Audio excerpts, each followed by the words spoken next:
Hi hello ನಮಸ್ಕಾರ ಸ್ನೇಹಿತರೆ, mass Kannada news YouTube ಚಾನಲ್ಗೆ ನಿಮ್ಮೆಲ್ಲರಿಗೆ ಸ್ವಾಗತ. ಸ್ಟಾರ್ ಸುವರ್ಣ ವಾಹಿನಿಯ ಜನಪ್ರಿಯ ಧಾರಾವಾಹಿಗಿರುವ ಮತ್ತು ಒಳ್ಳೆಯ ಜನಮೆಚ್ಚುಗೆಯನ್ನು ಪಡೆದುಕೊಂಡಿದ್ದ ಕಾವೇರಿ ಕನ್ನಡ ಮೀಡಿಯಂ ಧಾರಾವಾಹಿಯು ನಿನ್ನೆ ಕೊನೆಯ ಸಂಚಿಕೆಯನ್ನು ಪ್ರಸಾರ ಮಾಡಿ ತನ್ನ ಕತೆಗೆ ವಿದಾಯವನ್ನು ಹೇಳಿದೆ.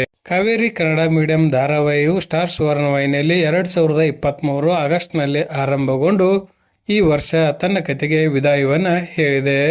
ಕಾವೇರಿ ಕನ್ನಡ ಮೀಡಿಯಂ ಧಾರಾವಾಹಿಯು ಒಟ್ಟು 474 ಎಪಿಸೋಡ್ಗಳನ್ನು ಪ್ರಸಾರ ಮಾಡಿ ತನ್ನ ಕತೆಗೆ ಅಂತ್ಯವನ್ನು ಹಾಡಿದೆ.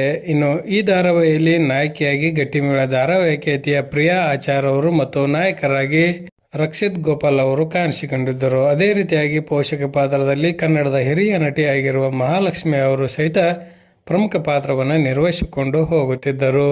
ಹೊಸ ಅಧ್ಯಾಯ ಆರಂಭವಾದರೂ ಸಹಿತ ನಿರೀಕ್ಷಿತ TRP ಮತ್ತು ಕಥೆಯಲ್ಲಿ ಯಾವುದೇ ರೀತಿಯಾದಂತಹ ಮುನ್ನಡೆಯನ್ನು ಸಾಧಿಸದೇ ಇರುವ ಕಾರಣಕ್ಕಾಗಿ ಕಾವೇರಿ ಕನ್ನಡ ಮೀಡಿಯಂ ಧಾರಾವಾಹಿಯು ತನ್ನ ಕಥೆಗೆ ವಿದಾಯವನ್ನು ಹೇಳಿತು.